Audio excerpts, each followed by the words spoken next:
Muy buenas noches, estimados doctores. Me da mucho gusto volverlos a recibir en un webinar más de Biocodex. Biocodex es una compañía que su misión principal es la microbiota, justamente la microbiota por medio de la comercialización de productos relacionados con ella, probióticos, pero que tenemos tres misiones. Una de ellas es justamente eso, poner soluciones para sus pacientes, para mejorar la salud de sus pacientes mediante el cuidado de la microbiota. El número dos, difundir información científica relacionada con la microbiota como lo que nos tiene hoy unidos. Y el tercer pilar lo hacemos mediante una fundación, la Fundación Microbiota, que seguramente ustedes conocerán de ella, y si no, con todo gusto podemos compartir más información, en donde año con año se premia trabajos de investigación mexicana, y este año es el cuarto en donde nosotros estamos ya eligiendo trabajos de investigación para poder financiarlos y que se lleven a cabo. Entonces, para mí es un placer estar con todos ustedes. La plática es sumamente interesante en estos momentos en donde todavía hay el tema de la epidemia, todavía hay mucha información alrededor de ella, pero sobre todo mucha conciencia que se ha generado gracias a este fenómeno que vivimos desde hace casi 2 años. Y para esto me da muchísimo gusto presentarles a la doctora Ana Teresa Abreu. Ella es médico especialista en gastroenterología del Instituto Mexicano del Seguro Social. Tiene un posgrado de alta especialidad en neurogastroenterología en el Instituto Nacional de Ciencias Médicas y Nutrición, Salvador Subirán. Es miembro fundador y parte del comité directivo de la Sociedad Iberoamericana de Microbiota, Probióticos y Prebióticos. Doctora Teresa Abreu, con el tema disbiosis intestinal, causas y principales consecuencias. Doctora Abreu, muchas gracias por estar con nosotros y la escuchamos con mucha atención, y al final estaremos compartiendo algún momento para intercambiar y para hacer algunas preguntas que la auditoría pueda tener. Bienvenida. Muchas gracias, José Lorenzo. Y gracias a la presencia de todos. Voy a ir compartiendo mi pantalla y la verdad es que aprovecho para que me digan que está bien, porque que sí, o sea, que sí está perfecto. ¿Sí está todo en orden? ¿Puedo seguir? Súper en orden, doctora. Gracias. Hecho. Perfecto. Bien, pues de verdad, gracias por la oportunidad que nos da Biocodex de acercarnos. Sigue siendo de esta manera virtual, pero curiosamente nos reúne desde varios puntos. Así es que yo agradecida con esta oportunidad para estar con ustedes. Gracias a Valentina y gracias a Roxana, que también son parte de Biocodex y que son los que están también con José Lorenzo buscando cómo hacernos llegar toda esta información, todo lo que sabemos sobre microbiota, las posibles intervenciones para modularla. Y me han pedido que hable sobre disbiosis intestinal, causas y principales consecuencias. Entonces, vamos a abordar la charla. Este es mi posible conflicto de intereses para fines académicos. Y quiero, dos segunditos, déjenme quito esto de aquí.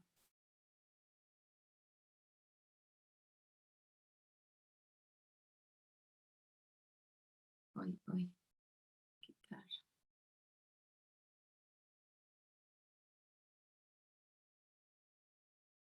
Ok, creo que estoy, ya, creo, ok, perdón.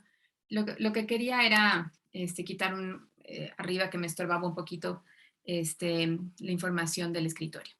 Bien, bueno, entonces voy a empezar la charla hablando sobre ubicándonos en quiénes somos. Fíjense cómo José Lorenzo nos puso un poquito en este contexto sentimental de lo que implica la pandemia, de que ya llevamos prácticamente 2 años, pero ahora quisiera abordar sobre quiénes somos sobre esta faz de la Tierra. Realmente vamos a hablar sobre microorganismos, vamos a hablar sobre la microbiota o el microbioma, y vamos a hablar sobre qué es lo que pasa si nosotros modificamos ese microbiota, sobre todo la microbiota comensal, y cuáles son sus repercusiones. Así es que inevitablemente ubicarnos que como Homo sapiens sapiens, como un elemento vivo más de este planeta, realmente nosotros, si viéramos un reloj de 24 horas, realmente estaríamos ocupando los últimos los últimos segundos prácticamente evolutivos. Los microbios habitaron el planeta Tierra desde hace 3.5 millones de años y bueno, no digamos ahora que ya se sabe más en otros lugares del universo, pero nosotros aquí en el planeta solo tenemos 1.2 millones de años. Comparativamente es una brecha muy, muy importante porque además implica aspectos evolutivos. Para que nosotros estemos como seres humanos, como especie, como Homo sapiens sapiens, tuvimos que no solo evolucionar en características físicas y adaptarnos en este contexto evolutivo, sino además tener interacción con las cosas que ya estaban en la naturaleza. Algo de los elementos que ya se encontraban en la naturaleza son los microorganismos. Y esto tiene una razón. Cuando nosotros llegamos como mamíferos, sin ser Homo sapiens sapiens, pero nos incorporamos como mamíferos, pues resulta que tenemos que alimentar a nuestras crías con un producto de nuestro organismo que es la leche humana. Esa leche humana tiene, por ejemplo, oligosacáridos de la leche humana, que son azúcares complejos, que si se administraran y el bebé no adquiriera bacterias por el canal de parto, por la forma de nacimiento y por los microorganismos que se encuentran también en la piel de la mamá, entonces resulta que esos nutrientes no serían degradados, no podrían digerirse y no cumplirían su finalidad de nutrición. Es por eso que en esta secuencia entendemos que el que estemos desde hace 1.2 millones de años, pero nos hayan ganado los microorganismos, pero nosotros los hayamos adoptado, es porque su funcionalidad o su presencia va a permitir que esos microorganismos cumplan con funciones en distintas áreas de nuestro organismo. Por ejemplo, la adopción de moléculas que tienen señales microbianas como acetilcolina, ácido gabaminobutírico, butirato, ácidos grasos de cadena corta, vitaminas, nutrientes. Y si se fijan, eso no se queda en el intestino, tiene repercusiones sistémicas. Así es como empiezo la charla y recordarles que esa adquisición de microorganismos es una adquisición que tiene un proceso inicial, como veremos en la siguiente diapositiva, muy fuerte en el momento del desarrollo inicial de los primeros 3 años y después se consolida en una microbiota que tiene sí variaciones, pero estabilidad y que de forma inevitable, ya sea con enfermedad o con el propio envejecimiento, esa microbiota colapsa en diversidad, en abundancia y en riqueza. Los primeros días, los primeros 3 años de vida, los primeros 1000 días, está referido así en el artículo, son realmente valiosos para que nosotros podamos desarrollar, adquirir elementos cerebrales, funcionales en todos los ámbitos, pero nosotros nos vamos a enfocar no solo al desarrollo, sino a lo que pasa en contexto con la microbiota y con esta zona que es el epitelio intestinal.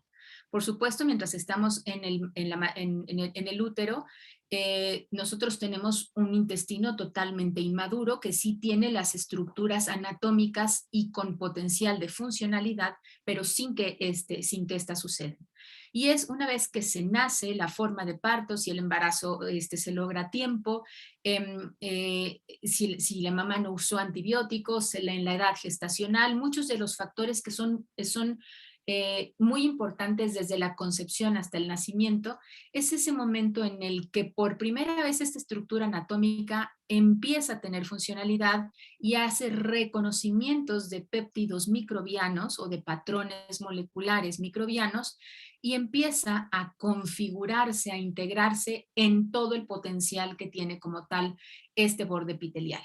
Posteriormente, no solo la alimentación, la lactancia, los miembros en la familia, si hay mascotas o no hay mascotas, los hábitos higiénicos, la dieta que tenga la mamá, el tiempo de lactancia, todo eso va a ir fortaleciendo ese epitelio intestinal, va a ir enriqueciéndose en inmunoglobulinas, va a ir enriqueciéndose en todos estos microorganismos que están pegaditos al borde, que es la microbiota intestinal, va engrosándose el borde mucoso que está cercano al borde epitelial y el potencial que tiene a nivel de la lámina propia que veremos en un diagrama más ejemplificado.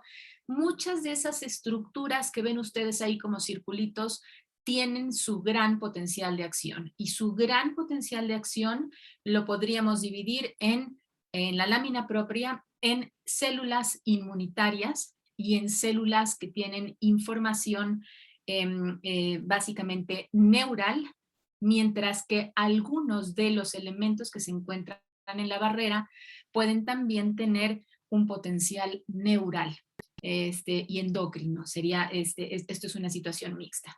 Una vez que se pasan los 3 años, ya tenemos una microbiota que nos define como una microbiota comensal, pero recuerden, no deja de variar, no deja de ser susceptible, de ser vulnerable o para la salud o para la enfermedad.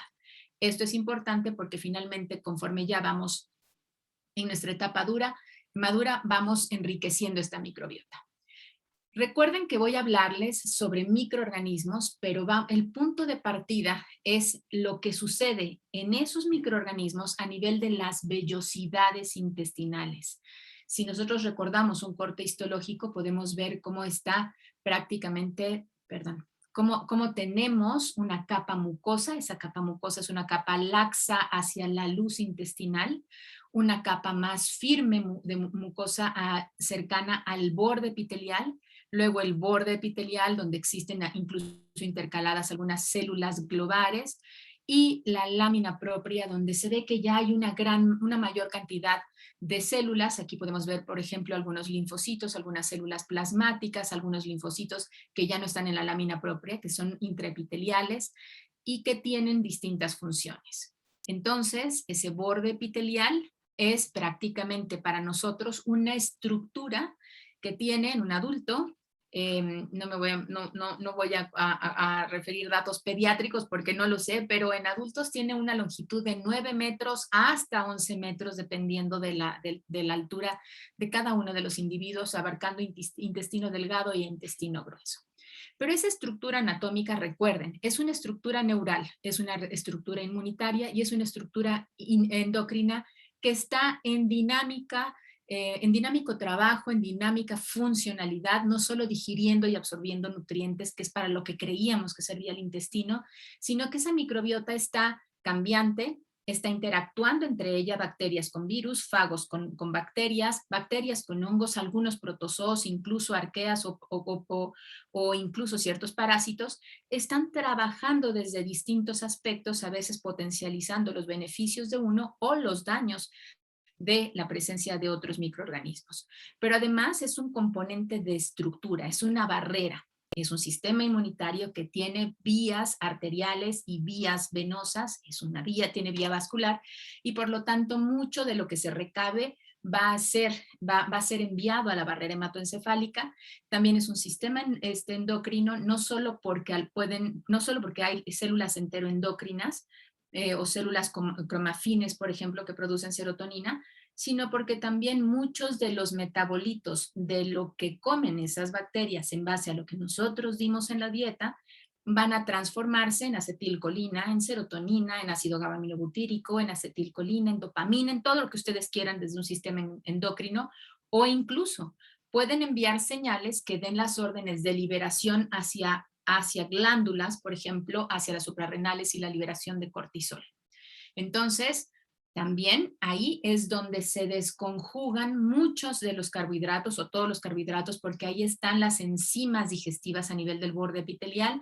Hay hidrolasas donde están lactasa, maltasa, sucrasa, fructasa para poder deshidrolizar lactosa, fructosa, maltosa, sucrosa. Y también funciona en toda esta intención de diagrama de que hay un aspecto dinámico, pero nos protege de la difusión sistémica de muchas moléculas o macromoléculas o toxinas o carcinógenos, porque tiene esta capacidad de freno.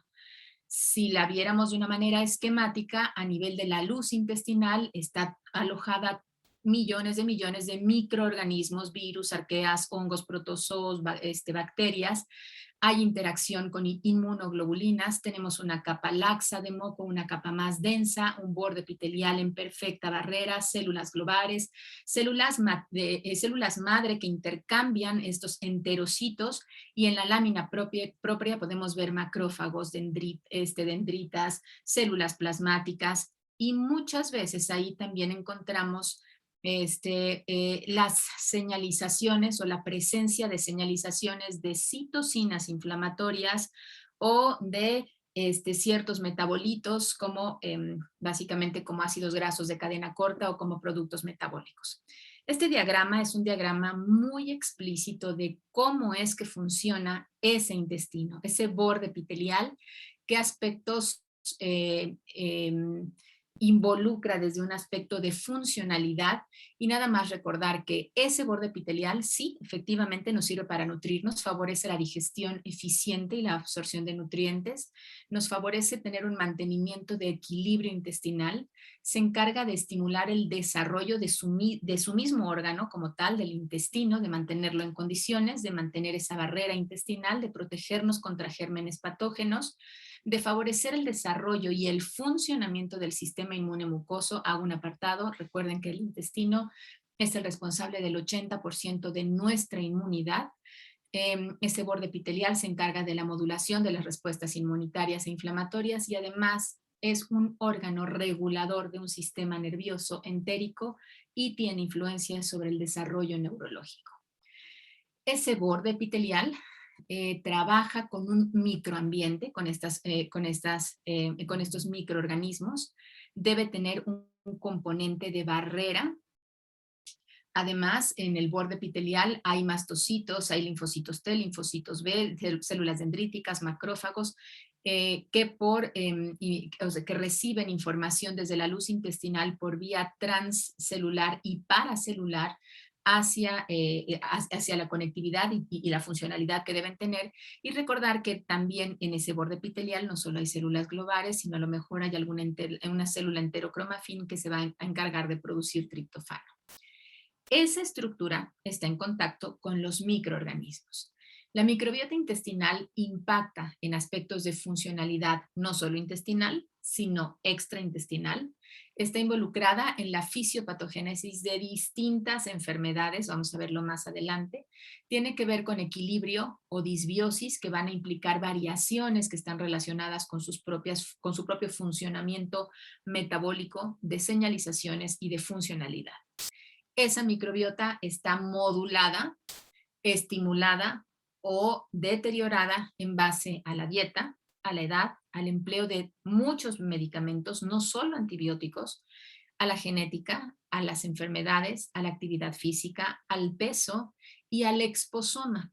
Todo esto va a modificar la microbiota intestinal en su composición y por lo tanto la microbiota es variable de la mañana a la noche, dependiendo de lo que nosotros hagamos y de día a día. Esto tiene que ver, por supuesto, con sus funciones o va a repercutir en las funciones. ¿Cómo es que interactúa la microbiota con ese epitelio para que tenga influencia en que nosotros estemos funcionando?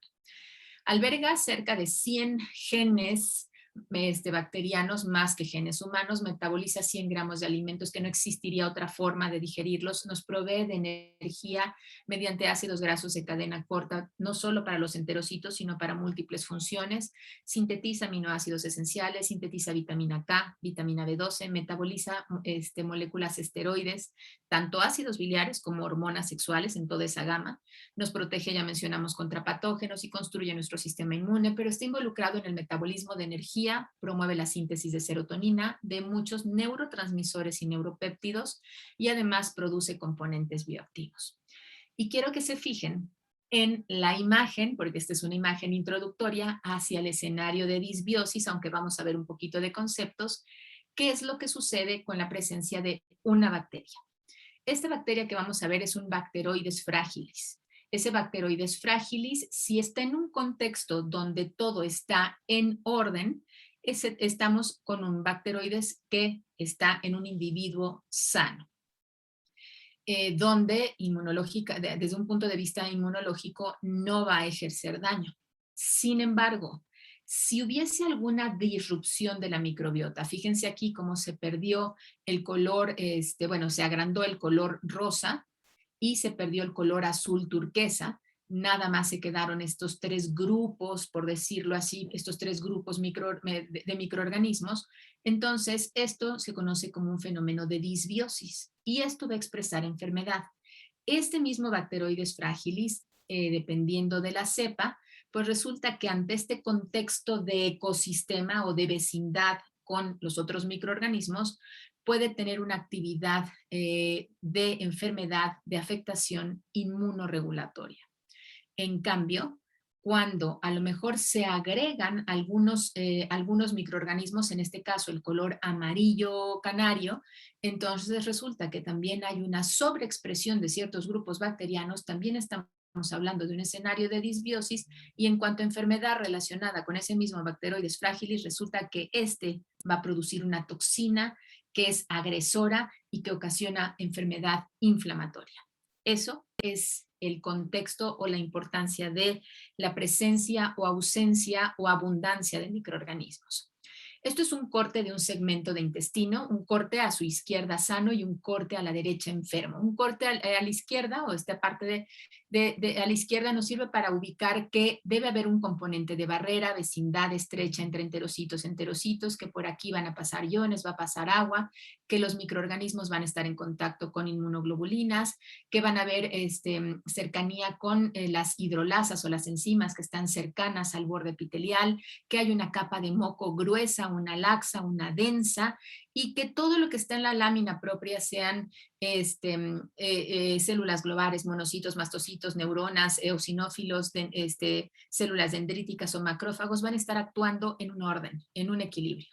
En cambio, cuando hay cualquier fenómeno agresor, aquí estrés no se refiere a estrés de surmenaje, sino a un fenómeno agresor, llámese empleo de medicamentos, de antibióticos o un cuadro infeccioso, se pierde la vecindad que existe entre los enterocitos, y aquí entonces, por eso lo denominamos, hay un espacio de permeabilidad, se pierde el grosor y la densidad del moco. Algunas bacterias que estaban en el interior pueden estar hacia el exterior por torrente sanguíneo, o bien del exterior entrar al interior del intestino.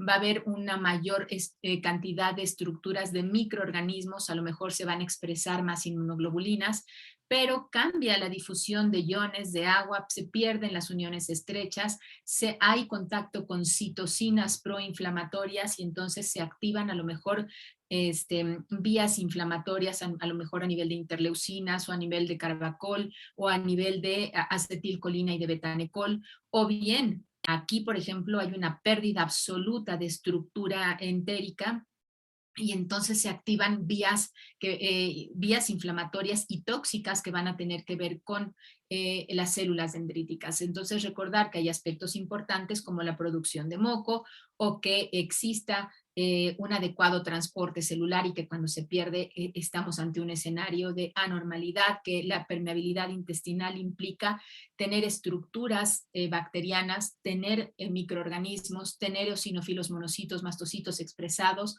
y tener una alteración a nivel de las uniones estrechas, de la densidad de inmunoglobulina a nivel de la mucosa, de factor de necrosis tumoral alfa y de muchos otros citocinas proinflamatorias. Esto es lo que conocemos o definimos como un intestino permeable, donde se pueden encontrar bacterias vivas o bien solo los pequeños fragmentos de microorganismos que pasan a torrente sanguíneo por vía portal, o que bien de forma local desencadenan un proceso inflamatorio, ya sea de bajo grado, o una respuesta inmunitaria anómala, o incluso una respuesta anómala neural.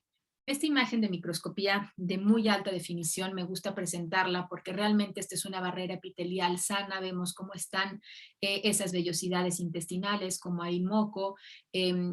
Prácticamente no podemos ver como tal a la microbiota, pero sí sabemos que esta estructura anatómica bajo ciertas condiciones se descompone, pierde su configuración, pierde el fenómeno de barrera, hay espacios donde no hay ningún tejido vivo, y por supuesto su funcionalidad cambia. Si todo está en orden, eso lo conocemos como eubiosis, aunque no hay una definición de eubiosis. Pero si todo está en orden, las células epiteliales van a producir sus péptidos antimicrobianos, que son secretados por las mismas células epiteliales y los leucocitos, sean macrófagos y neutrófilos. Las bacterias intestinales van a regular la secreción de mucosa, la producción de péptidos antimicrobianos, van a mejorar la integridad de la barrera intestinal por producción de ácidos grasos de cadena corta. Recuerden acetato, propionato, butirato, lactato. Las células caliciformes, que son productoras de moco, van a restringir la invasión de patógenos porque son parte de este fenómeno de barrera. Las células linfoides, en concreto, los linfocitos ayudadores tipo 17, van a desempeñar un papel a nivel de la defensa al producir interleucina 22. Las células dendríticas inducen la activación y la diferenciación de los linfocitos B, y con eso se va a regular incluso la producción de inmunoglobulina A, y entonces a nivel inmunitario, a nivel fisiológico, estaríamos en orden. En este gráfico trato de ejemplificarles, esta es una publicación extraordinaria de Salminem, donde nos habla de cómo es que podemos entender eubiosis contra desorden, contra disbiosis. Si estamos en homeostasis, pues resulta que lo que compone a la microbiota, que son 3 escenarios: diversidad, muchos; riqueza, muchas bacterias de distintos tipos de microorganismos; y una abundancia relativa, es de esos microorganismos hay grupos en equilibrio, en una abundancia razonable. Entonces resulta que tenemos muchas bacterias comensales, que recuerden que las adquirimos en los primeros 1000 días de nuestra vida. Tenemos bacterias que son transitorias, que se llaman patobiontes, que si están en un contexto de equilibrio se portan muy bien, pero que si no sucediera, tienen la capacidad de producir inflamación. Y tenemos muchos microorganismos que son simbiontes, que se llevan muy bien con los comensales, que suelen ser transitorios y que se encargan de que todo vaya armónico y en regulación, no solo a nivel inmunitario, sino en toda la funcionalidad. En cambio, cuando hay disbiosis, pues resulta que se cambia esta diversidad, riqueza y abundancia, y los simbiontes a lo mejor se sobreexpresan, hay una sobrepoblación bacteriana. Los comensales sufren, a veces puede haber pérdida dependiendo de cada escenario, y los patobiontes, que si antes todo estaba en orden, se portaban bien, pues ahora se comportan como pandilleros. Entonces ya no son patobiontes, ya se transforman en patógenos. Y este gráfico el que les presento es toda la evidencia en la literatura de las definiciones de disbiosis, porque en esto hemos aprendido y hemos evolucionado. En rosa pueden ver esta conceptualización de que hay un imbalance; en verde, cuando existen cambios, cuando hay alteraciones específicas de grupos bacterianos; en morado; y en gris, algunas otras definiciones que pueden ser aplicables. Lo que es importante es que cuando hablamos de cambios, hablamos de que hay una alteración en la composición de la microbiota, hay un cambio en la microbiota que se conoce como normal, entre comillas, y de un aspecto específico dentro de ese cambio puede ser que exista a lo mejor la expresión de algunos microorganismos, pueden ser de proteobacterias, o a lo mejor un descenso de firmicutes, y esto estará asociado a disbiosis. Cuando hablamos de disbiosis desde la conceptualización de que no hay un adecuado balance o equilibrio, entonces entendemos que existe un imbalance con tendencia patológica en la microbiota intestinal, o bien que hay una alteración en lo que conocíamos como equilibrio de la microbiota. Pero esto realmente, la eubiosis de cada uno de nosotros es totalmente distinto, y muchas bacterias pueden tener funcionalidades similares, aunque haya carencia de algunas, y pueden ser compensatorias. Esos son los simbiontes. Este gráfico es el gráfico que nos explica la disbiosis. Nos la explica y nos la define como una alteración en la composición y por lo tanto en la funcionalidad de la microbiota, que está impulsado por un conjunto de distintos factores, no solo ambientales, sino también relacionados en las condiciones en las que esté cada uno de nosotros como hospedero.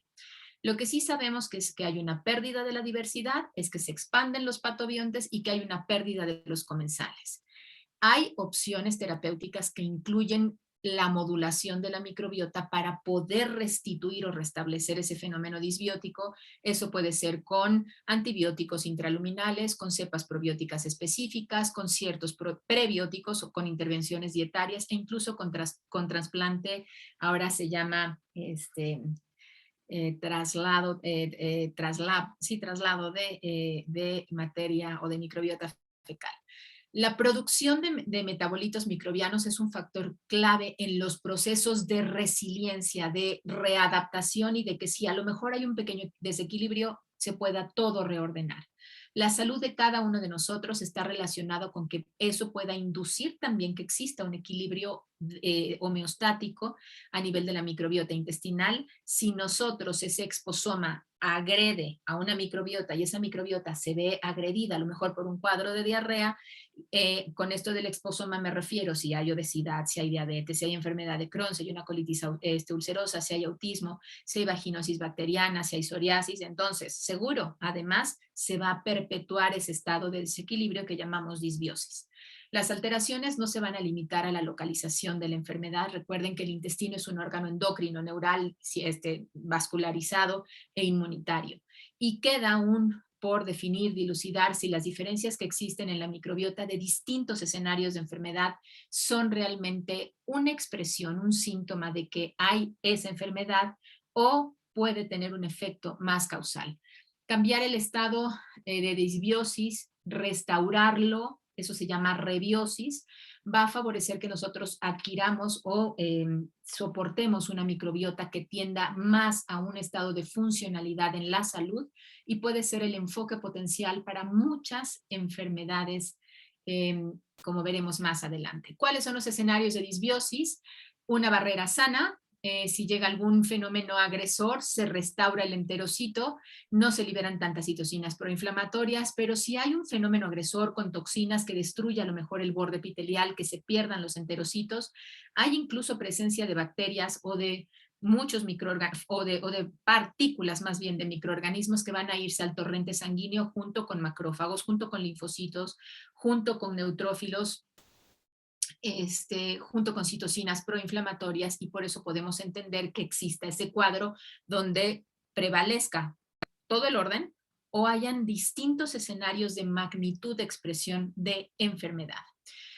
Esto que ustedes ven lo pueden consultar, es la base de datos de Dysbiome, de Dysbioma, donde se liga cómo es que se encuentra o qué es lo que se ha encontrado relacionado con la microbiota y con que se exprese la enfermedad. Ustedes pueden buscar el artículo, pero pueden meterse a la base de datos y se van a sorprender cómo se ha documentado que cerca de 300 enfermedades reumatológicas, alérgicas, agudas, inflamatorias, infecciosas, cánceres, están relacionados con fenómenos de disbiosis.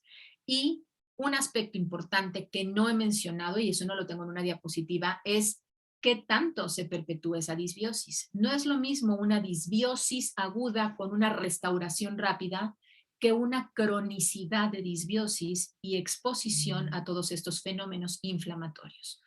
¿Cuáles ejemplos tenemos perfectamente asociados e identificados a disbiosis? Por supuesto que en cuadros agudos una gastroenteritis, síndrome intestino irritable, enfermedad inflamatoria intestinal, alergias alimentarias, enfermedad celíaca, enfermedad hepática, la que quieran, obstrucción intestinal, peritonitis, enteritis por radiación, bypass intestinal que causa sobrepoblación, enfermedad de Whipple, una quemadura, traumas en nuestro organismo, cirugías vasculares mayores, sepsis, falla renal, diabetes mellitus, enfermedades articulares, desórdenes psiquiátricos, demencia, enfermedades del corazón, pulmón, Parkinson, están ligadas a disbiosis. Y si tenemos disbiosis, ¿qué pasa? Si hay disbiosis de bacterias que tienen funcionalidad sobre el hígado, pues entonces se van a expresar enfermedades hepáticas. Si hay una disbiosis donde predominen microorganismos y se pierdan otros esenciales que tienen que ver con el sistema nervioso central, con la integración de ideas, puede haber demencia o fenómenos alérgicos. Es por eso que esa disbiosis intestinal, donde hay una sobreexpresión de microorganismos patobiónticos, donde la consecuencia es que haya neuropéptidos y neurotransmisores también en desorden, donde hay una disminución del sistema inmune, donde hay fenómenos de estrés, enfermedad, falla multiorgánica, distrofia muscular, y todavía agregamos con ciertos medicamentos, desde antibióticos hasta antidepresivos, inhibidores de bomba de protones. Entonces, lo que se va a inducir no solo es ese cambio a nivel de la microbiota, sino todo lo que habíamos hablado a nivel de la barrera intestinal, donde se pierde y cambia lo que habitualmente se producía de manera equilibrada y ordenada, llamemos neuropéptidos, neurotransmisores, ácido GABA-aminobutírico, acetilcolina, dopamina, serotonina, pero también van a cambiar las señalizaciones de los lipopolisacáridos, que son las membranas que recubren a muchas bacterias. Y entonces, desde esta perspectiva, donde se genera una actividad a nivel de los linfocitos, de los toll-like receptors tipo 2 y tipo 4, vamos a entender que hayan bacteremias, endotoxemias, inflamación sistémica, una disregulación inmunitaria, infecciones, enfermedades, fatiga, dolores de cabeza, autoinmunidad, alergia, y que también se presenten a lo mejor deterioros cognitivos, una alteración en el eje cerebro-intestino, una alteración en el eje intestino-hígado, que disminuya el potencial de la barrera hematoencefálica, que se exprese depresión, que se exprese hipertensión, que se exprese ansiedad, estrés, que se exprese enfermedad inflamatoria intestinal o síndrome de intestino irritable, que se expresen intolerancias nutricionales, que hayan escenarios de mala absorción o incluso que hayan alteraciones dentarias. Todo esto es disbiosis y todo eso está dentro de esas 300 enfermedades donde se ha fundamentado esto. Voy a retomar la funcionalidad de esa barrera intestinal desde un órgano que está irrigado. Si tiene llegada de sangre y sale sangre por arterias y por venas, este es el que conocemos y tenemos mejor documentado como la mejor estructura del componente de la barrera hematoencefálica. Si esa barrera hematoencefálica si esa barrera intestinal está en equilibrio, la microbiota también está bien. Pongamos el ejemplo de un solo elemento en contacto con las bacterias, que serían ciertos carbohidratos complejos. No estoy mencionando ningún otro alimento o aporte nutricional. Cómo se producen ciertos ácidos grasos de cadena corta que favorecen que se fortalezca la barrera epitelial, que haya presencia de ocluidinas que favorezcan esta integridad de barrera, como la barrera sangre-cerebro está correcta, y también incluso a nivel del parénquima cerebral pareciera que esta misma barrera está exactamente en la misma funcionalidad. En cambio, cuando a lo mejor no tenemos bacterias buenas que hidrolicen o descompongan estos carbohidratos complejos, pues entonces van a disminuir claudina 5, cluidina, y se van a cambiar los ácidos grasos de cadena corta. Esta es la importancia de esa microbiota estable o inestable en la barrera hematoencefálica. Otros aspectos. Sabemos perfectamente bien que cambios en nuestra ingesta de fibra, cambios alteraciones en el pH digestivo, el excesivo consumo de proteínas o de azúcares complejos o de grasas poliinsaturadas o de inhibidores de bomba de protones o de antibióticos, entonces se van a expresar enfermedades como se va a inducir a nivel metabólico disminución en la producción de ciertos ácidos grasos de cadena corta, sobreexpresión de óxido de trimetilamina, incremento de lipopolisacáridos, y entonces podemos entender que a lo mejor haya resistencia a la insulina, incremento de diarrea, deterioro cognitivo, inflamación intestinal o inclusive incremento en enfermedades cardiovasculares. Pero también sabemos que podemos restaurar esos escenarios aumentando las deficiencias, incrementando ácidos grasos de cadena corta o incrementando la producción de antioxidantes o disminuyendo la producción del indoxil sulfato, que es un agresor renal pero se produce en el intestino, que podemos impactar en el metabolismo de los lípidos, que podemos mejorar la inflamación de bajo grado, la sensibilidad a la insulina o incluso reducir ciertos riesgos a infecciones. Y ahora, lo que sigue de la charla voy a hablar de disbiosis y distintas entidades clínicas. Esto es síndrome de intestino irritable. La mejor teoría o la teoría más validada últimamente sobre la fisiopatogenia de expresión de síndrome de intestino irritable es un fenómeno de disbiosis o desequilibrio bacteriano generado por dos escenarios en particular. Uno, cualquier cuadro de gastroenteritis infecciosa, sea viral, parasitaria, bacteriana, o la posibilidad de usar antibióticos sistémicos. A veces coinciden las dos, pero eso genera un fenómeno de disbiosis donde el intestino se queda con escenarios de restauración, desequilibrio, equilibrio, y lo que sí sabemos es que predominan por momentos las expresiones de ciertos microorganismos y hacen un círculo vicioso donde de repente hay una mayor expresión de ciertos grupos bacterianos, otros desaparecen, hay esta pérdida de la permeabilidad de la barrera intestinal, un incremento en la permeabilidad intestinal, este switch inmunológico a nivel de la respuesta de linfocitos ayudadores tipo 1, tipo 2, la presencia de citocinas inflamatorias, incluso la presencia de sales biliares y la sintomatología de intestino irritable. En enfermedad inflamatoria intestinal, los fenómenos disbióticos también tienen que ver. Veamos primero el lado de salud y de equilibrio. Si los simbiontes están de forma normal con las bacterias comensales, entonces pues todo funciona de manera normal, hay un desarrollo de la zona del tejido linfoide asociado a mucosas, la producción de linfocitos ayudadores tipo 17 y tipo 1 están en estabilidad, se produce interleucina 22, se incrementa la barrera, hay una regularidad en todo este escenario. Y interleucina 10 y nuevamente células linfocíticas reguladoras.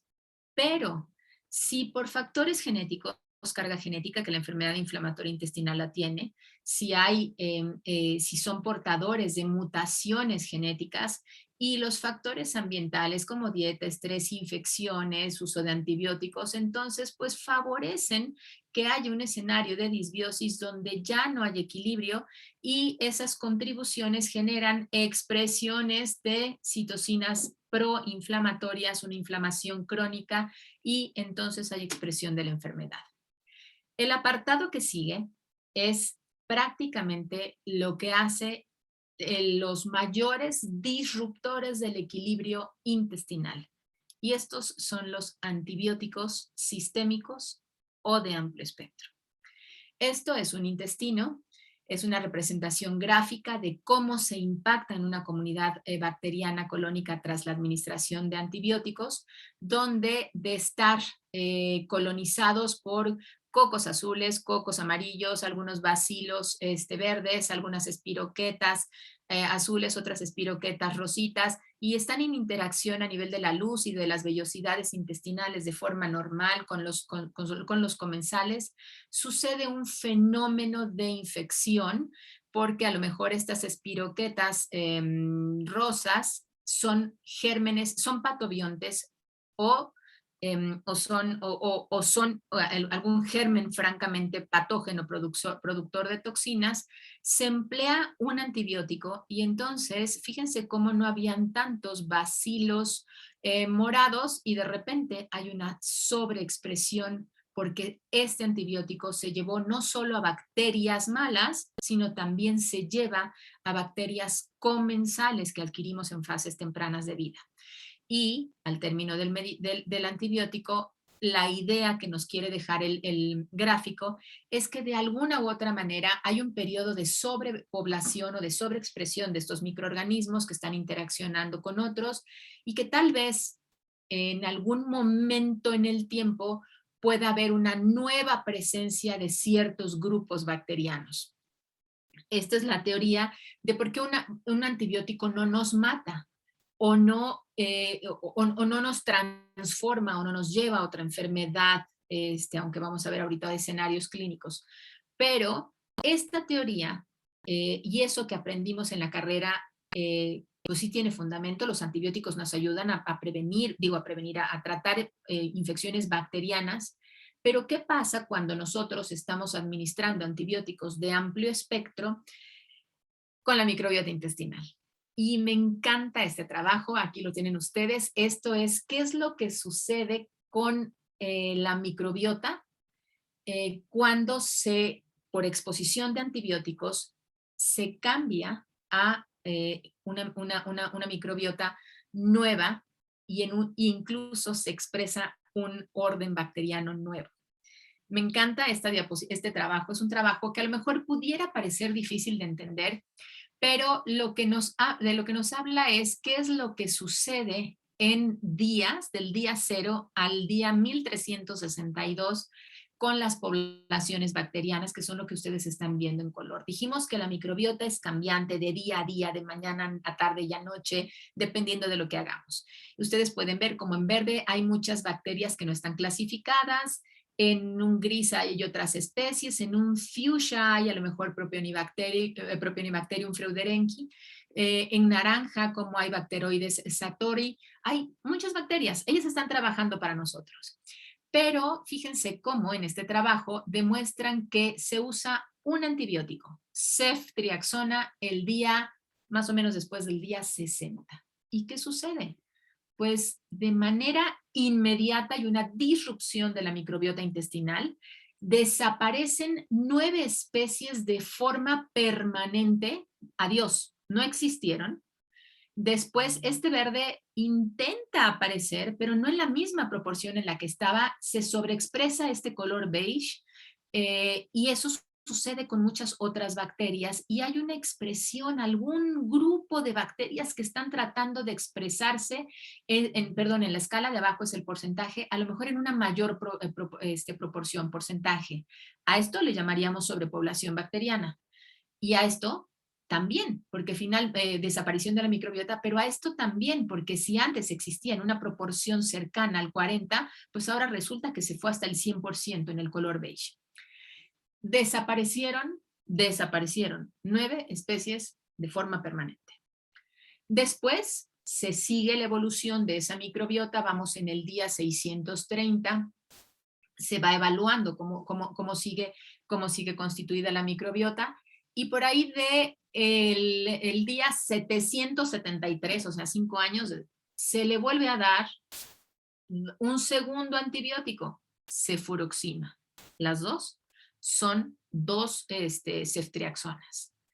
Y sorpresa, resulta que no solo el escenario es de que no hay evidencia, o sea, se pierden muchas bacterias, se perdieron 9 especies, sino que además se dio origen a una bacteria que no existía en el organismo, que no es una bacteria comensal y que apareció. Y se llama justamente Borfalki ceftriaxensis. Sí, ceftriaxensis, porque después del día 60 que se le dio ceftriaxona, pues aparece esa bacteria y se mantiene durante todo este tiempo en años. Es un trabajo de investigación que vale oro y lo explica aquí en otro segundo gráfico de qué es lo que pasa en los 2 momentos de exposición de una cefalosporina. Primero, cambia la comunidad. La comunidad no es similar en los 2 tiempos de antibióticos. Se pierden especies que se habían observado consecutivamente, se pierden en proporción. Cuando se busca el genoma de qué bichito es el que estamos hablando, pues resulta que hay ausencias de esos genomas. Estos son las 9 especies que nunca más se van a determinar. Y cuando se buscan las especies detectadas y la cantidad que tienen, pues nuevamente vemos que está este escenario. Sigo con antibióticos porque los antibióticos son los mayores disruptores de la microbiota intestinal. Y aquí voy a hablarles sobre cómo los antibióticos tienen impacto en metabolismo que induce obesidad y cómo incluso afecta el músculo esquelético. Sabemos que la disbiosis a nivel de la microbiota intestinal afecta la barrera intestinal, afecta el eje cerebro-intestino, altera el metabolismo de los productos metabólicos de la microbiota, las señalizaciones y también la respuesta inmunitaria. Pero ¿eso en qué se va a traducir? Sí, en intestino irritable, en ansiedad, en depresión, en el espectro autista, en enfermedad renal, en diabetes tipo 2, obesidad, en hígado graso, en artritis, en alergia, en cáncer colorectal o en enfermedad de Crohn y colitis ulcerativa. Eso por el empleo de antibióticos. Insisto, no es una guerra contra el antibiótico, o hago hincapié, no es una guerra contra el antibiótico, es el buen uso y aprovechamiento del probiótico, pero además coadyuvando para que no haga tanto daño sobre la microbiota comensal. Este trabajo es qué hacen los antibióticos que inducen una disbiosis intestinal y cómo impacta en la comunicación del eje intestino-cerebro-microbiota, pero en un área muy especial, en la cognición, en el aprendizaje.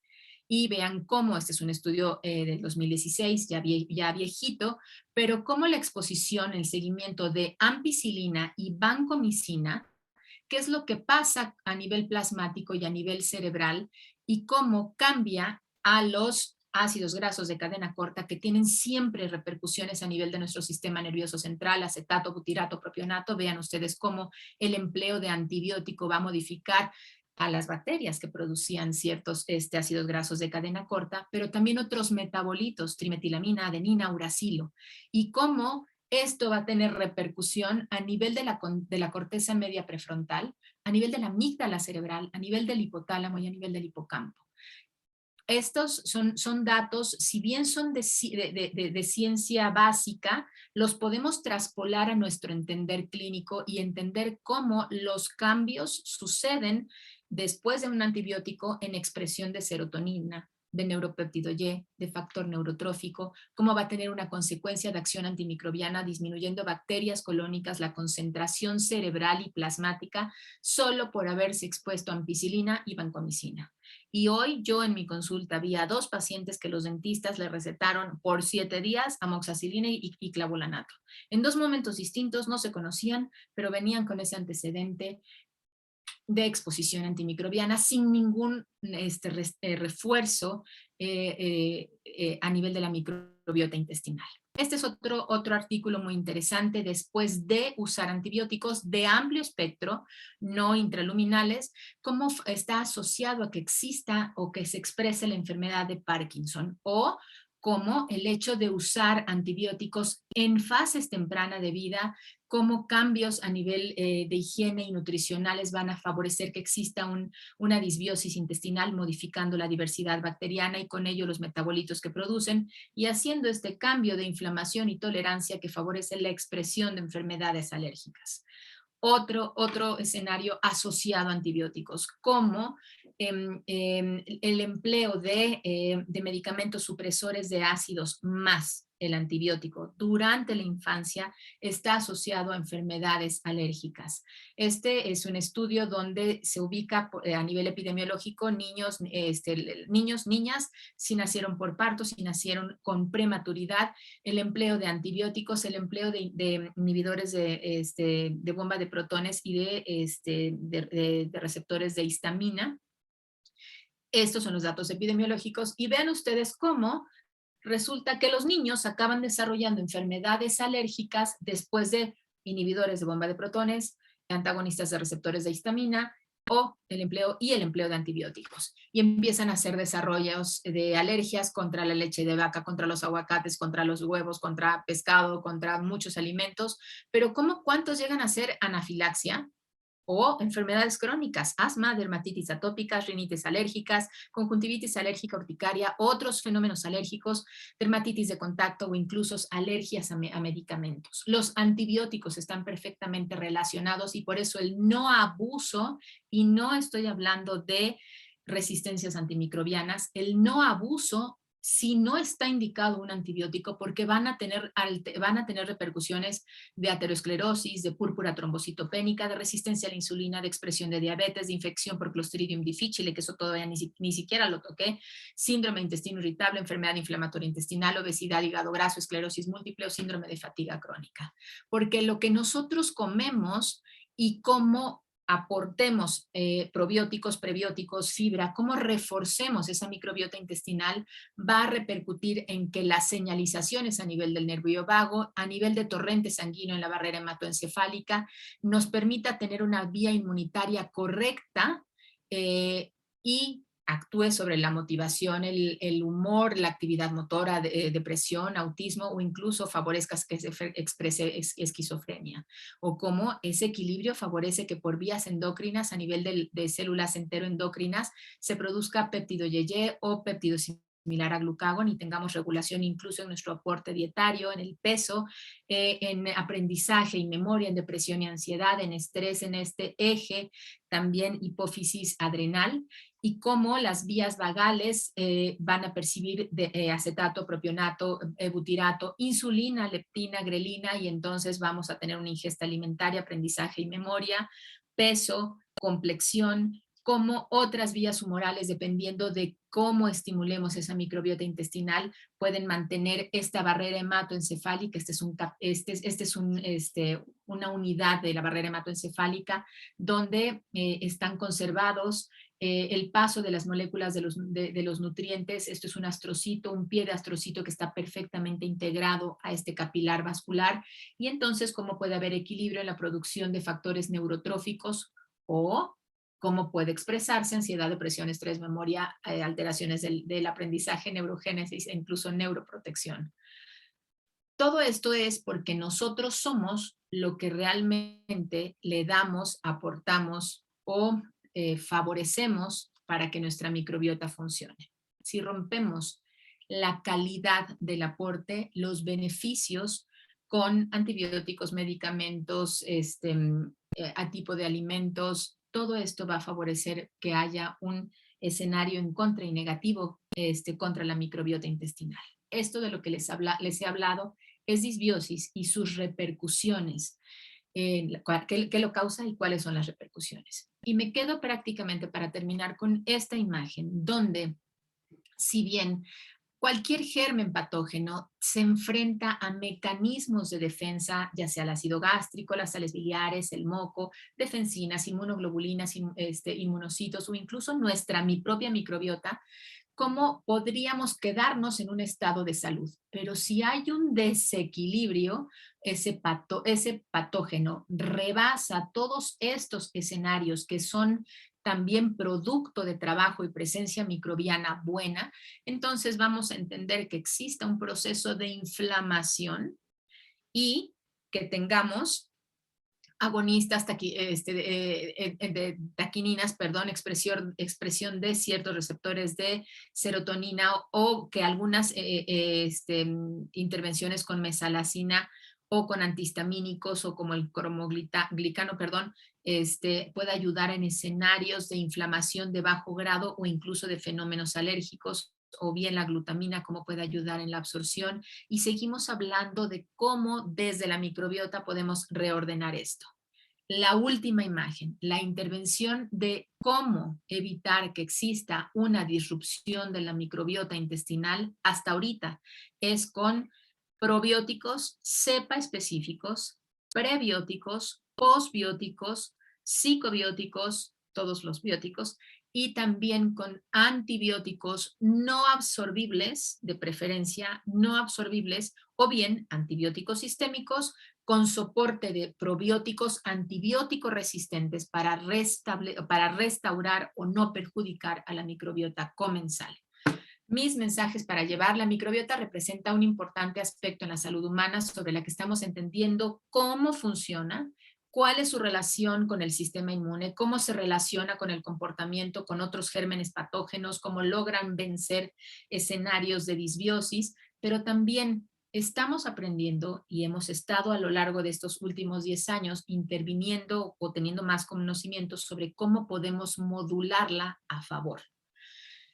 No hay duda de que los grandes disruptores de la microbiota e inductores de fenómenos de disbiosis son la dieta, el tipo de alimentación, definitivamente antibióticos sistémicos, viajar y cuadros infecciosos.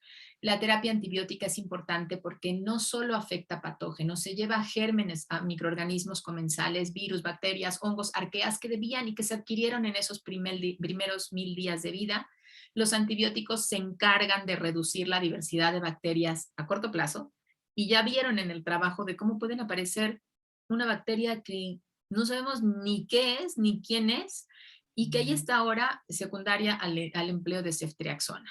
Pero además no sabemos las implicaciones en cuanto a proporción, si la recuperación puede lograrse, sí sabemos que es interindividual, o sea que más bien es individual, cada quien va a responder dependiendo de cuáles son los mecanismos de soporte para una microbiota sana a mediano plazo, y que la disbiosis en la microbiota intestinal puede derivar en distintos escenarios clínicos, sean agudos, crónicos, en ocasiones determinantes para la función y para la vida futura. Y les pongo o cierro de una manera agresiva.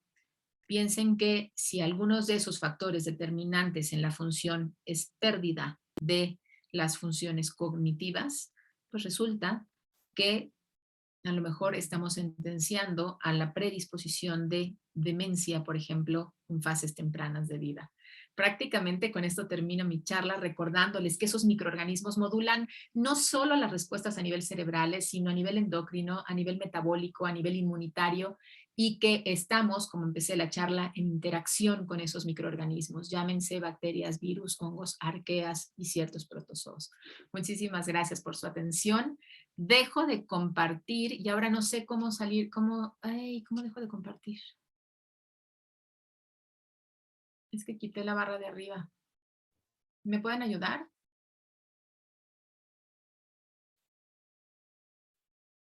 Hola, hola.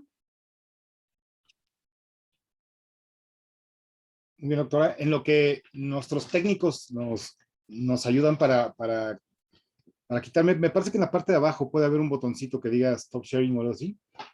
No se preocupe, doctora. Si quiere, yo le quito la... Ah, ok. Ya nos van a ayudar Quité entonces. esa barra. Es que yo quité esa barra y porque me estorbaba. Ya estamos. Perdón. No, no. Hecho. Buenísimo. Doctora, mil gracias. Yo creo que cada plática que escuchamos de microbiota es innovadora, siempre tenemos conceptos nuevos. Desde luego, viniendo de la doctora Abreu, pues mucho más, porque cada vez vemos que hay citas nuevas, los artículos precisos. Tengo varias preguntas aquí que vienen del auditorio y algunas que las estoy integrando, pero me llama mucho la atención esta inmersión que hicimos hacia el concepto de disbiosis. Y cuando vimos disbiosis, empezamos a entender de esta manera tan clara el concepto de disbiosis, como lo hemos visto en la última hora. Mi pregunta es, ¿tenemos que empezar a ver al paciente de una manera diferente antes de una intervención? ¿Tenemos que pensar ya en un tema más integral? Si viene por una gastritis, por un problema cardiovascular o cualquier condición, hay que verlo de manera integral, teniendo la palabra disbiosis siempre en mente. Sí, por supuesto. Por ejemplo, el que viene con gastritis, tú le vas a prescribir un inhibidor de bomba de protones. Pero por favor, no se lo dejes a eternidad, se lo dejas 2 semanas y después le enseñas que a lo mejor no, o sea, le dices, no vas a hacer ayunos prolongados, no, o sea, todo lo que pueda generarte gastritis hay que disminuirlo y además le das soporte mientras usa un inhibidor de bomba de protones de alguna cepa probiótica para que no induzcas una sobrepoblación de bacterias que se morían con el pH gástrico de 1 de 2 y que van a pasar al intestino. En síndrome de intestino irritable, el mejor escenario, o si vas a usar antibióticos, en verdad encuentras un cuadro infeccioso, vas a usar antibióticos, tienes que pensar en rebiosis, en restaurar esa biota, porque sabes que vas a agredir a comensales, en cánceres, en quimioterapias, en enfermedades crónicas, en demencias para favorecer plasticidad cerebral, en bueno, en el simple desarrollo de los niños, en el momento en el que están en desarrollo y están generando toda esa neuroplasticidad cerebral, que hayan buenos metabolitos, que hayan buenos ácidos grasos de cadena corta que van a redituar en que tengan estas interconexiones, o sea, no solo en enfermedad, sino también en salud. Ponme el ejemplo que quieras de enfermedad, tienes, por supuesto, así como lo mencionas, tienes que pensar en cómo puedes ayudarle a la microbiota intestinal. Sí, por supuesto. Y si ponemos el contexto de nuestro país, a un año a 2 años casi de esta pandemia tan famosa de la que hablamos todos los días. Sin embargo, hay datos duros. Hay datos duros como que somos uno de los países, si no es el país que tiene mayores niveles de obesidad, una dieta muy, muy nuestra que nos gusta a todos, sin embargo, que no necesariamente favorece a un estado de ubiosis, al contrario, un mercado farmacéutico en donde se venden al año entre 70 y 80 millones de unidades de antibióticos. De desparasitantes, por favor. Desparasitantes, sí, claro. estrés todo el tiempo. Vamos, este es el entorno que tenemos, enfermedades metabólicas, antibióticos a diestra y siniestra, por supuesto, como lo mencionó, no es que vayamos en contra del antibiótico, sin embargo es excesivo, o sea, casi nos toca de a un antibiótico de una cajita por mexicano. Y esto sin contar un mercado que no conocemos bien, que es el de gobierno. Deben ser muchísimos más. Ni hablar de la cantidad de inhibidores que hoy son, inhibidor de bomba de protones, que hoy son productos, muchos de ellos OTC, del libre de libre venta. Así es. Entonces, ese es el Así es. entorno en el que vivimos. ¿Cuáles son sus recomendaciones ante este entorno? Desde luego, un tema de alimentación, pero ¿cuáles son sus mejores recomendaciones, ya que tenemos que empezar a hablar del paciente de una manera más integral de lo que ya lo hacíamos antes? Bien. Uno, entender que somos Homo sapiens sapiens y que el Homo sapiens sapiens tiene la virtud de estar ahorita gracias a que el Australopithecus, el Cromañón, el Neandertal y todos los que favorecieron que estuviéramos aquí incorporaron grupos alimentarios, diversificar nuestra dieta, evitar estas restricciones dietarias que van a repercutir siempre en pérdida de la diversidad, abundancia y riqueza bacteriana. Uno. Dos, finalmente somos mexicanos y a quien no le gusta un taco y a quien no le gusta un tamal y a quien no le gusta la torta, sí, claro, te la puedes comer, pero que no sea tu dieta diaria, sino que sea lo que vas a comer a lo mejor, no sé, una barbacoa una vez al mes te vas a comer unos tamales, pero pues también sucede en la fiesta o te vas a comer, sí, o sea, esos excesos se valen porque tenemos microbiota que nos va a compensar y permitir ese exceso. Pero si toda tu dieta consiste en que no hay frutas, no hay verduras, no hay cereales, no hay granos enteros, no hay cárnicos, te quitas la leche, pues entonces reduces el aporte que le dabas para que muchas de las bacterias vivan. Entonces, el primer aspecto, dieta.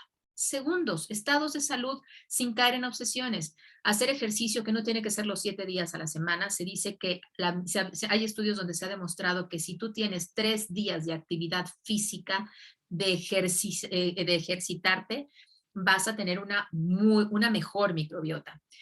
Te voy a poner un ejemplo de enfermedad. Se ha visto que en demencias, el factor desencadenante de demencia, o más bien, el patrón que existe de microbiota en demencias está asociado a una condición muy particular, sarcopenia, pérdida de masa muscular.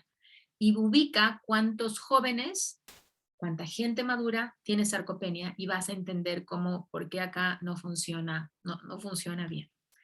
Entonces, ejercitarte. Evitar fenómenos agresores, o sea, si vas a tomar alcohol, pues tómalo en una ocasión y con moderación y a lo mejor combinado con alimentos y no mezcles alcoholes y no hagas un fenómeno de agresión al hígado. No quiere decir que no tomes, pero que no vivas alcoholizado. Enervantes, todo, o sea, finalmente todo mientras esté en un equilibrio va a hacer que nuestro potencial de actividad del organismo, el organismo es maravilloso y sabe comportarse de una manera extraordinaria. Agredirlo con menos falsos suplementos, agredirlo con lo menos posible o nunca agredirlo con probióticos que no sean de industria farmacéutica, que tiendan a ser de industria nutricional. Eso me encanta decirlo porque la industria nutricional nunca va a avalarte una taxonomía en una cepa probiótica, ni en cantidad, ni en la especie. Te diría que eso es lo que hay que hacer. Y si lo que vas a hacer es, o te toca tienes reflujo y usar un inhibidor de bomba de protones, pues usar alguna cepa probiótica que te ayude. Y así en cada uno de los escenarios. Si tienes hepatopatía, si haces encefalopatía, si tienes hígado graso, si tiendes a tener enfermedad cardiovascular, pues sorpresa, ya hay cepas probióticas que te ayudan a reducir los lípidos por absorción, por estímulo de hidrolasa de sales biliares, por producción de ácidos grasos de cadena corta, por producción de bacteriocinas, porque evitan la transmisión de resistencias antimicrobianas por el tipo de probióticos que son. Entonces, nada más tenemos que aprender un poquito más y además tenemos que entrarle a aprender esto porque vienen más bióticos, vienen posbióticos, vienen psicobióticos. O sea, esto es creciente. La información que nos está llegando y nuestro potencial de intervención es grande, de verdad, o cada vez va siendo mayúsculo. Me gustaría tocar el tema cepa específico en un momentito, pero aquí hay un muy buen indicador porque muchas de las preguntas están relacionadas precisamente con el uso de antibióticos y los probióticos. Y específicamente una de ellas, abarca muchas, pero una de ellas dice, ¿usted recomienda entonces agregar un probiótico a cada tratamiento antibiótico que... Siempre. Es nivel de evidencia 1, grado de recomendación A en las guías de la Organización Mundial de Gastroenterología. siempre, si no quieren tener ese ceftriaxenes y esas bacterias que no existía, ese trabajo es genial. Si no la quieren tener y no saben ni siquiera para qué funciona ese bicho, y ahí se le quedó al individuo. Entonces, siempre ocupa un probiótico antibiótico resistente. No todos los probióticos tienen esta capacidad de ser antibiótico resistentes. Ustedes tienen Saccharomyces boulardii con la cepa CNCMI 745, que quiere decir que el banco de cepas es del Instituto Pasteur de la Colección Nacional de Cultivos Microbianos, que al ser una levadura, no te induce resistencias antimicrobianas, que esa es otra cosa de la que ni siquiera hemos hablado, pero evita además evita la diarrea por antibióticos porque fortalece las vellosidades, fortalece la conversión, ahí están las enzimas, las hidrolasas de los carbohidratos, entonces no hay diarreas por antibióticos, y favorece que, o sea, es así como que el policía que llega cuando hay un intento ¿cómo se llama?, de robo, y ahí está el policía y está bien armado y trae a otros dos compañeros y les dice, aquí no vas a robar. Ese es el escenario de la protección. Hay bacterias también probióticas, no solo levaduras probióticas, hay bacterias probióticas que producen incluso antibióticos, cepas probióticas, y sobre eso pues hay suficiente evidencia. Nivel de evidencia, 1 grado de recomendación A, durante el tratamiento. No te sirve que ocupes un probiótico que no tiene antibiótico resistencia. Tiene que ser a la par del antibiótico, todavía unos días después, un probiótico antibiótico resistente. ¿Y qué lejos estamos de eso? Porque hablamos de los 70 millones que capta el mercado farmacéutico en México, 70 millones de antibióticos contra 7 millones de probióticos. No, todavía estamos muy lejos de esto, por eso yo creo que estos foros son súper interesantes para difundir esta necesidad de proteger la microbiota cada vez que se está utilizando, más allá del uso adecuado del antibiótico, no. Yo creo que aunque esté totalmente definido que el paciente requiere el antibiótico, tiene su cultivo, tiene todo, es súper importante agregarle este antibiótico como lo dice, el cepa específico, resistente al antibiótico, por supuesto. Sin embargo, lo damos un poquito más para allá porque complementan la pregunta. En enfermedades crónicas, ya nos alejamos un poquito de este tema agudo de una infección. En enfermedades crónicas, ¿también sería adecuado agregar algún antibiótico? Sí. ¿Algún probiótico? Sí, bueno, mira, te equivocaste porque dijiste antibiótico. Corregí, probiótico. Pero me voy a agarrar de la expresión, pues, sí, o de este pequeño, de esta confusión en el hablar, porque como ahorita hay muchas enfermedades crónicas donde empleamos antibióticos intraluminales no absorbibles que ayudan a disminuir la sobrepoblación de bacterias. Comentábamos antes de entrar al foro cómo hay evidencia de descontaminaciones bacterianas por sobrepoblación en enfermedad de Parkinson y cómo mejoran a nivel motor. Pero en otras enfermedades crónicas, bueno, dime, enfermedades cardiovasculares, dislipidemias, son crónicas. Tienes que cambiar tu dieta, a lo mejor tienes que usar estatinas, a lo mejor tienes que usar fibratos, pero hay cepas probióticas que ayudan a activar la hidrolasa de sales biliares y además a mandar sangre más limpia a la circulación enterohepática, y disminuyes las grasas. Demencias, autismo, hay cepas probióticas, psicobióticos, tenemos en México cepas psicobióticas, y creo que van a venir más. Tenemos posbióticos, obesidad, por ejemplo, tenemos cepas probióticas que ayudan a obesidad. Ahora, no quiere decir, fíjense bien, no quiere decir que Ana Teresa tiene obesidad, tiene dislipidemia, tiene bueno, no sé, una enfermedad alérgica, y además síndrome de intestino irritable, y voy a usar un antibiótico, no quiere decir que tengo que tomar el probiótico para el antibiótico, el probiótico para la obesidad, el probiótico para la dislipidemia. No, tienes que seleccionar la prioridad para ir restableciendo esa microbiota. Entonces, si mi prioridad es, tengo enfermedades crónicas, pero voy a recibir un antibiótico, protejo. O sea, doy un probiótico para el antibiótico. ya salí del antibiótico y mi importancia cardinal es bajar los lípidos, entonces me voy con cepas probióticas que van dirigidas hacia disminuir los lípidos. Me voy a poner a hacer ejercicio, voy a mejorar mi condición física y voy a bajar unos kilitos de peso. Bueno, entonces uso a lo mejor una cepa probiótica que me va a ayudar en adiponectina y en grelina. Ese es el panorama que tenemos. No quiere decir que te va a bajar de peso, quiere decir que vas a reforzar desde donde trabajan las bacterias para que reditúen en el colesterol, en la antibiótico resistencia, en los lípidos, en la obesidad.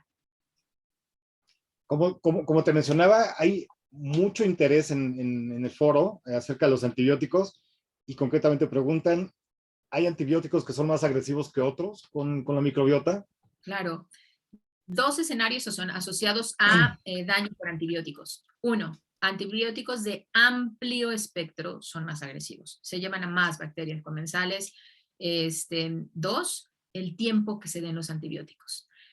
Cada vez se postula más, esto lo hablan muy bien los infectólogos, como cada vez se postula más porque se ocupen esquemas de antibiótico muy, muy pequeños. Ponía el ejemplo de los dentistas. Hoy de verdad tuve 2 casos así. ¿Qué hace el dentista recetando para gérmenes de boca amoxicilina con clavulanato y por 7 días? Carambas, sí, hay posibilidades de contaminación, ocúpalo un día antes, el día del procedimiento un día después y se acabó. ¿Por qué 7 días? Mientras más tiempo, más bacterias te llevas. Y si tu intención es curar un forúnculo, pues solo, o sea, a lo mejor con antibióticos tópicos, ni siquiera ingeridos. Y si a lo mejor, bueno, el antibiótico, o sea, es una peritonitis, bueno, tienes que entrarle antibióticos de muy amplio espectro, por supuesto, pero el tiempo establecido y, bueno, recordar, o sea, yo sé que aquí todos somos médicos, pero recordemos lo que nos enseñaron. Yo no sé por qué hacemos una mala praxis. Si más del 70% de las enfermedades gastrointestinales son virales, entre ellas el COVID, tiene expresión gastrointestinal, carambas, ¿por qué a cualquier diarrea le dan un antibiótico? Y no se digan las respiratorias. Más del 90% de las, cerca del 90% de las infecciones respiratorias son virales. ¿Y por qué les meten el antibiótico? Ahorita en COVID es una enfermedad viral con expresión multisistémica inflamatoria. ¿Por qué les meten antibiótico?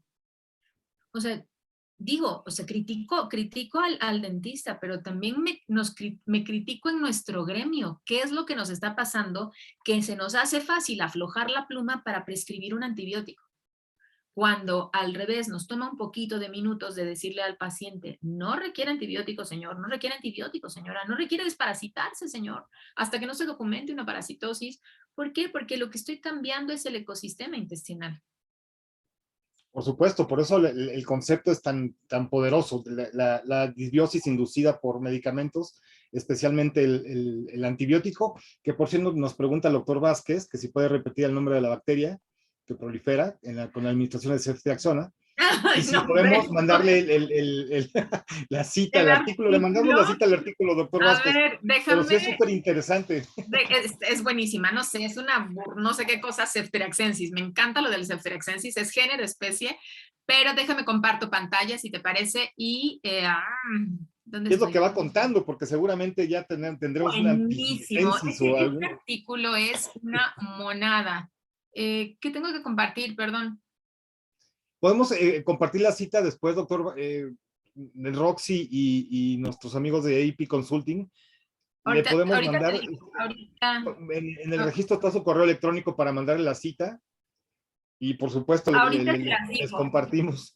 Lo que voy a hacer es abrirla aquí y ahorita te digo cómo se llama la bacteria, es increíble. De verdad es un articulazo ese, o sea, la verdad.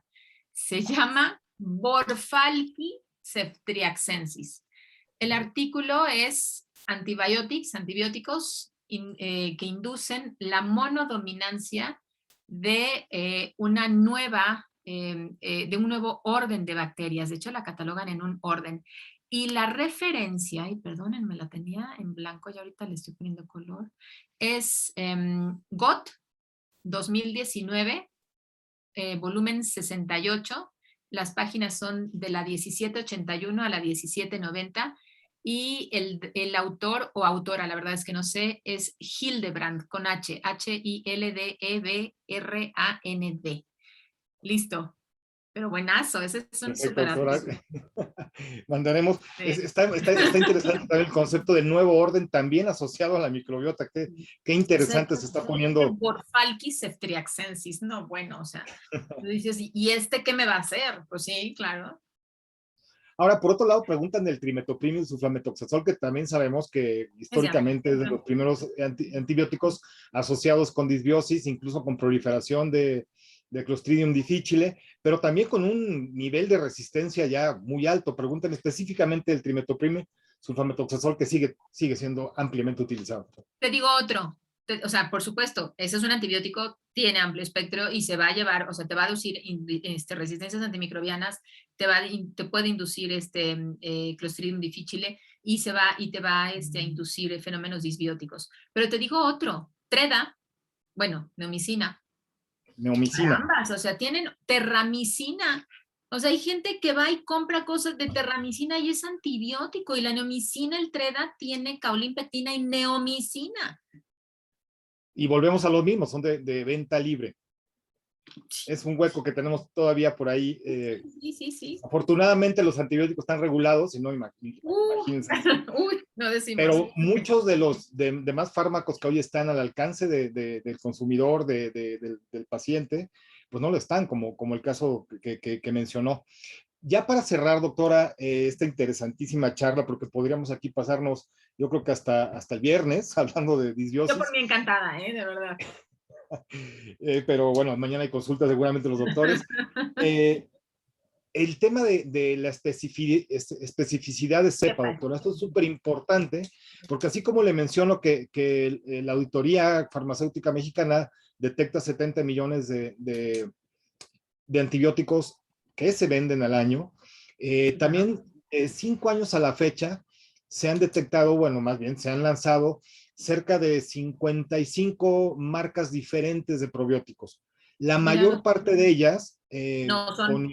con registro de suplemento alimenticio, la mayor parte de ellas. Muchas no. Otras, aunque sean suplementos alimenticios, pues desde luego que sí tienen su calidad y tienen sus estándares de manufactura. Sin embargo, proliferan en redes sociales, proliferan en el comercio electrónico, proliferan en las farmacias, marcas propias, etcétera. ¿Qué nos puede ahondar con el tema de la especificidad de cepa de los probióticos? Te diría dos cosas. Me voy a ir primero pensando, o sea, en la idea esta de lo que nos dicen los pacientes. Oiga, doctora, yo, o sea, está bien, me tomo mi omeprazol, pero siempre me tomo mi Yakult. Ok, Lactobacillus casei shirota, porque sí es una cepa identificada, tiene beneficios, sí, pero esos beneficios en un alimento fermentado, uno, no tiene que haber perdido su calidad de frío, para que finalmente te ayude o te refuerce en algo, pero además estás teniendo un aporte calórico porque es un fermento de base azucarada. Entonces, aquí, ¿qué se le dice al paciente? Está bien, puedes tomarte el Yakult, no te va a hacer daño, te va a ayudar desde un aspecto inmune. En algunos trabajos hay alguna evidencia así a favor de su uso, pero no te va a quitar el daño que te hace el inhibidor de bomba de protones contra la sobrepoblación bacteriana. Entonces, ocupas una cepa probiótica que te ayude desde un aspecto taxonómico. O te tomas el antibiótico, pero resulta que Activia no te va a ayudar a evitar que ese antibiótico se lleve a tus probióticos comensales. Ocupa tu Activia. Tiene algunas cepas probióticas o una cepa probiótica específica que tiene estudios en tránsito intestinal, pero no es antibiótico resistente. Incluso el antibiótico va a matar a la bacteria de la Activia. Y te diría, ¿cómo compras un probiótico? Ya no pienses en cómo lo prescribes. Tú, o sea, todos somos ¿cómo se llama? Compradores, todos somos, ¿cuál es la palabra? Todos somos consumidores. Consumidores, todos somos consumidores. Entonces, si yo llego, o sea, criterio número 1, el probiótico tiene que ser de industria farmacéutica. Si es de industria nutricional, GNC, o sea, los más falsos probióticos que existan, Costco, aunque esté en el apartado de farmacias, esos son multicepas, y no sé. Costco, no sé, te puedo decir Usana, N cantidad de cosas. Hay gente que llega con bolsas de probióticos. Bueno, ¿qué haces? Lo que esos pacientes están haciendo al ingerir a lo mejor algún probiótico es que están creciendo ciertas cepas que a lo mejor no tienen un beneficio terapéutico. Uno. Dos, todo lo que se anuncie no por probióticos, sino por cantidades, por unidades formadoras de colonias, es un falso probiótico, porque no tiene estudios que hayan demostrado que el amigo 1 se lleva con el amigo 2, o al revés, que el amigo 1 no ejerce un daño en el enemigo 3. Y todo, imagínate, o sea, hay productos que tienen 11 cepas, multicepas, nunca tienen un código de cepa de verdaderos bancos de cepa, sino a lo mejor de la Casa Abreu, que esa no tiene ningún registro internacional como banco de cepas. Y además te la anuncian como que tiene 50, 80 billones de unidades formadoras de colonia. Pues te estás usando un trancazo, que es lo que le pasa a los gringos, te estás usando un trancazo de bacterias en sobreexpresión que ni siquiera sabes cómo funcionan. Que si a lo mejor una neutraliza el efecto benéfico de otra, o a lo mejor una exalta el efecto no bueno de otra. O de los patobiontes, a lo mejor. El patobionte, sí, sí, sí, justamente lo que iba a preguntar. Entonces, pues, ¿qué estás tomando? Entonces te diría, y tercero, siempre un producto de industria farmacéutica probiótico tiene que tener 3 nombres. Nombre, apellido paterno, apellido materno. Lo más importante es el materno. Género, especie y cepa. Y ese nombre de la cepa casi siempre es un código numérico. Ese código numérico, para que la industria farmacéutica lo prescriba, y me voy con ustedes, para que Biocodex diga, yo tengo un Bulardi CNCMI 745, tuvo que salir al mercado porque tiene estudios atrás que dicen que funciona en diarrea, que tolera antibióticos, que estimula las hidrolasas, que favorece que crezcan las vellosidades internacionales, y mención en guías de recomendación, en guías de cepas probióticas. Si no, la verdad, es un probiótico patito. Es un probiótico que, pues, es una bacteria. GNC, por ejemplo, te voy a decir que hay un estudio en Washington muy interesante que demostró cómo mucho de la industria pseudoalimentaria y pseudonaturista vende probióticos y resulta que ni son de especies humanas, que eso es un aspecto importante. Evolutivamente nosotros, ¿qué bacterias tenemos que tener? Las que tenía el Australopithecus, el Cromañón, el Neandertal y el Homo sapiens sapiens, porque evolucionaron junto con nosotros. Si esas no son, o sea, si no son bacterias humanas y son a lo mejor bacterias de cerdos, de vacas, de peces, no te van a funcionar. Y estás colonizando a tu intestino con bacterias que no tienen funciones sobre tú, sobre quién eres, un Homo sapiens sapiens.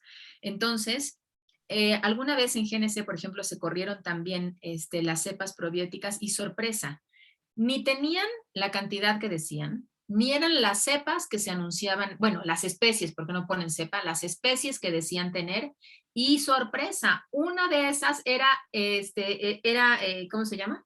Era un microorganismo que comúnmente tienen, por ejemplo, los perros. ¿Qué hace un humano tomando un probiótico de perros? Y ya no hablemos de la resistencia al pasar por los jugos gástricos y... Bueno. No, exacto, y a lo mejor, exacto, te tomas tus 800 millones de unidades formadoras de colonia, pero te quedaste con 300 microorganismos porque se murieron en el ácido gástrico o con las sales biliares. Ese es un muy buen punto, claro. Exactamente. Doctor Abreu, pues traté de sintetizar todas las preguntas que afortunadamente son, bueno, no afortunadamente, era muy lógico que surgieran tantas ante tremenda charla. Las traté de sintetizar, muchas son con relación a antibióticos, hay otras, voy a hacer la última porque esta es muy específica. Paciente con cirrosis hepática y episodios de encefalopatía con ciclos frecuentes de antibiótico, recomienda también el uso del probiótico. Por supuesto. Primero, los antibióticos que se dan en encefalopatía tienen que ser intraluminales. Y ahí a lo mejor, o sea, te diría rifaximina alfa, es el que, porque neomicina tiene cierto grado, si hay erosiones en el intestino se absorbe y puede ser neurotóxica. Entonces te diría sí, sí, y siempre respaldar con algún probiótico antibiótico resistente. Rifaximina, por ejemplo, es derivado de rifampicina y la mayoría, o sea, ubico 2 perfectos probióticos que tienen antibiótico resistencia, por supuesto Bulardi y Clausi son los que tienen antibiótico resistencia contra rifampicina y rifaximina. Algunos, por ejemplo, no tienen espectro. Mira, este es un aspecto importante. Por ejemplo, Bulardi tiene un espectro de antibiótico resistencia contra lo que quieras. Quinolonas, cefalosporinas, macrólidos. Pero, por ejemplo, Clausi tiene cepas que tienen un espectro también de antibiótico resistente, de resistencia muy buenos, pero no funcionan con quinolonas. No, o sea, no son resistentes a las quinolonas. Entonces, ¿para qué te lo tomas si vas a usar o recomendar una quinolona? No es el probiótico para eso. Entonces, también tienes que conocer cuál es el espectro de acción o el mecanismo de acción de esos probióticos. Por supuesto. También había una pregunta de la rifaximina. Entonces, ya está cubierto todo, ya lo sintetizamos. Me faltó, sí, por supuesto. Encefalopatía usas cepas probióticas. En encefalopatía hay mucha evidencia con prebióticos, con sustratos que incrementan algunas cepas probióticas y por lo tanto con simbióticos. Claro que hay evidencia científica y es una maravillosa opción terapéutica para evitar cuadros de encefalopatía. Perfecto. Doctora, pues cubrimos el tiempo, súper interesante la plática, foco en disbiosis, súper importante tenerlo en mente para abordar al paciente de manera diferente, lo dijo claramente, el mensaje está recibido y la importancia siempre de cuidar la microbiota ante la práctica habitual, que es el uso de antiinflamatorios, antibióticos, antidepresivos, Todo. casi cualquier medicamento. Son las 9:35, muchísimas gracias, de veras muy enriquecedor. Muchas gracias a todos los doctores que nos acompañaron el día de hoy, que tuvieron tanto interés en la charla.